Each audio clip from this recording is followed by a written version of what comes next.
নমস্কার বন্ধুরা, দেখে নাও যে রেলে মোট যে শূন্যপদ রয়েছে ৩,৯৯৩টি। এই যে বিজ্ঞপ্তি নাম্বার দেওয়া রয়েছে সেটা হচ্ছে CEN 4/2026। এরপরে আমরা দেখে নেব আবেদনটা RRBর অফিসিয়াল সাইটে তোমাকে করতে হবে। এর যে শেষ তারিখ রয়েছে আবেদনে সেটা হচ্ছে ১৩ই সেপ্টেম্বর ২০২৬ এবং বয়স তোমাদের কত হতে হবে? ১৮ থেকে ৩০ বছরের মধ্যে হতে হবে। এবার প্রথমে তোমার CBT অন হবে। CBT অন কোয়ালিফাই যদি করো তাহলে CBT 2 পরীক্ষা পাবে। তারপর CBT 2 পাস করলে ডকুমেন্ট ভেরিফিকেশন হবে এবং তোমার মেডিকেল এক্সামিনেশনের পরে তুমি রিক্রুটমেন্ট পাবে।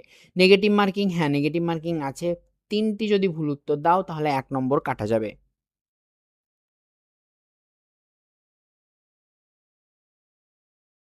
এবার দেখে নাও কারা, কারা আবেদন করতে পারবে।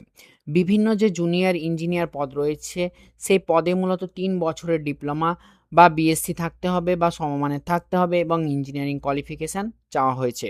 অর্থাৎ ইঞ্জিনিয়ারিং কোয়ালিফিকেশান থাকলে তবে তোমরা এই পদগুলোতে আবেদন করতে পারবে।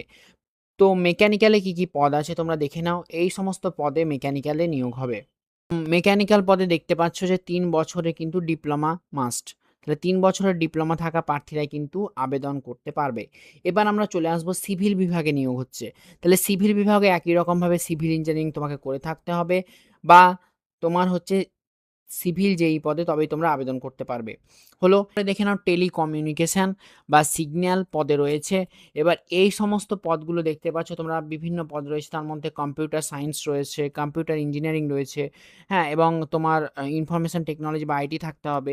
এই সমস্ত বিষয় যদি ৩ বছরের ডিপ্লোমা থাকে তবেই তোমরা অ্যাপ্লাই করতে পারবে। এই যে পদটা রয়েছে ডিপোর্ট ম্যাটেরিয়াল সুপারিনটেনডেন্ট, এখানে তোমার ৩ বছরের ডিপ্লোমা চাওয়া হয়েছে এবং শিক্ষাগত যোগ্যতা দেখতে পাচ্ছ কোন শিক্ষাগত যোগ্যতায় তোমরা কোন ক্যাটাগরিতে লাগবে তা তোমরা বিজ্ঞপ্তিতে দেখে নেবে একবার। তারপরে আমরা চলে আসবো হচ্ছে পরীক্ষা কবে হবে। পরীক্ষা পদ্ধতিটা আগেই বললাম দুটো ভাবে সম্পন্ন হবে। তো দেখতে পাচ্ছ প্রথম যেটা হবে সেটা হচ্ছে CBT অন, যেখানে জেনারেল অ্যাওয়ারনেস থেকে থাকবে ১৫ নাম্বার। তারপরে হচ্ছে জেনারেল ইন্টেলিজেন্স এবং রিজনিং থেকে থাকবে 25 নাম্বার। তারপর হচ্ছে ম্যাথামেটিক্স থেকে থাকবে 30 নাম্বার। জেনারেল সায়েন্স থেকে থাকবে 30 নাম্বার। অর্থাৎ মোট ১০০ নাম্বারের কোশ্চেন হবে। কোনো ইংলিশ কোশ্চেন রেলে হয় না, তোমরা জানো। তাহলে এই সমস্ত বিষয়গুলো তোমাদেরকে ভালো করে পড়তে হবে। সময় কত থাকবে? সময় থাকবে ৯০ মিনিট। এরপর যদি তুমি CBT অন পাস করে যাও তো CBT 2 এর জন্য ডাক পাবে। আরেকটা কথা হলো CBT অনে জেনারেলদের জন্য 40% নাম্বার পেতেই হবে, OBCর জন্য 30% এবং বাকি দেখতে পাচ্ছ এইরকম নাম্বার পেলে তোমরা পাস করবে। এরপর যদি তোমরা CBT অন পাস করো তাহলে CBT 2 এর জন্য তোমাদেরকে ডাকা হবে। এবার CBT 2 এর সিলেবাস কি দেখে নাও। CBT 2 এ ১৫০টি প্রশ্ন থাকবে, ১৫০ নাম্বারে হবে। তার মধ্যে জেনারেল অ্যাওয়ারনেস থেকে থাকবে ১৫ নাম্বার, ফিজিক্স কেমিস্ট্রি থেকে থাকবে ১৫ নাম্বার, বেসিক কম্পিউটার এবং অ্যাপ্লিকেশন থেকে থাকবে ১০ নাম্বার, বেসিক এনভায়রনমেন্ট এবং পলিউশন কন্ট্রোল থেকে থাকবে ১০ নাম্বার এবং টেকনিক্যাল যে অ্যাবিলিটি রয়েছে তোমার সেখান থেকে ম্যাক্সিমাম কোশ্চেন থাকবে, সেটা হলো ১০০ নাম্বারের। মোট ১৫০ নাম্বারের পরীক্ষা হবে। তোমরা জানো রেলের ক্ষেত্রে মেডিকেলটা খুবই গুরুত্বপূর্ণ। তাই এক্ষেত্রে বিভিন্ন পদে রয়েছে A3, B1, C1, এই সমস্ত বিভিন্ন মেডিকেল স্ট্যান্ডার্ড রয়েছে। এবার তোমার ক্যাটাগরিতে কি, কি ধরনের মেডিকেল স্ট্যান্ডার্ড লাগবে সেটা একবার চেক করে নেবে এবং তোমার চোখের পাওয়ারটা কীরকম সেটা অবশ্যই একবার চেক করে নেবে। তাহলে সুবিধা হবে।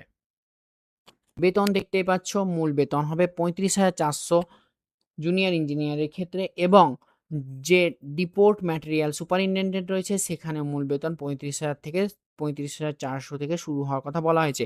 এরপরে অন্যান্য যে অ্যালায়েন্স আছে সেগুলো তোমরা পেয়ে যাবে। এবার বয়স সীমা কত? আগেই বলে দিয়েছি 1 জানুয়ারি ২০২৭ এর অনুসারে তোমাকে বয়স হতে হবে ১৮ থেকে ৩০ বছর। সংরক্ষিত যারা প্রার্থী রয়েছে SC, ST এবং OBC তারা যথাক্রমে বয়সের ছাড় পেয়ে যাবে। এবার কোথায়, কোথায় নিয়োগ হবে? দেশের যে বিভিন্ন রেলওয়ে রিক্রুটমেন্ট বোর্ড রয়েছে এর মধ্যে কলকাতা হতে পারে বা মুম্বাই হতে পারে বা দিল্লি হতে পারে। দেখতেই পাচ্ছ নিচে অনেকগুলো আছে। মালদা আছে আমাদের পশ্চিমবঙ্গে, ঠিক আছে? তারপরে চেন্নাই আছে, বিলাসপুর আছে, ব্যাঙ্গালোর আছে। এই সমস্ত বিভিন্ন যে পদ রয়েছে সেগুলোতে বিভিন্ন জায়গা রয়েছে সেগুলোতে আবেদন করতে পারবে।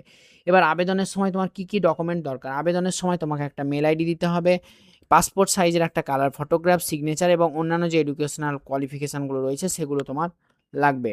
এরপরে আমরা চলে যাব নেক্সট হচ্ছে পরীক্ষার ভাষা। তাহলে পরীক্ষার ভাষাটা কীরকম হবে? দেখতে পাচ্ছ বিভিন্ন ভাষায় পরীক্ষা হবে। আমাদের পশ্চিমবঙ্গের জন্য যে ভাষাটা হবে সেটা হলো বাংলা ভাষা এবং পশ্চিমবঙ্গ সহ যারা গুয়াহাটি রয়েছে আসামে তারাও কিন্তু বাংলা ভাষায় পরীক্ষা দিতে পারবে।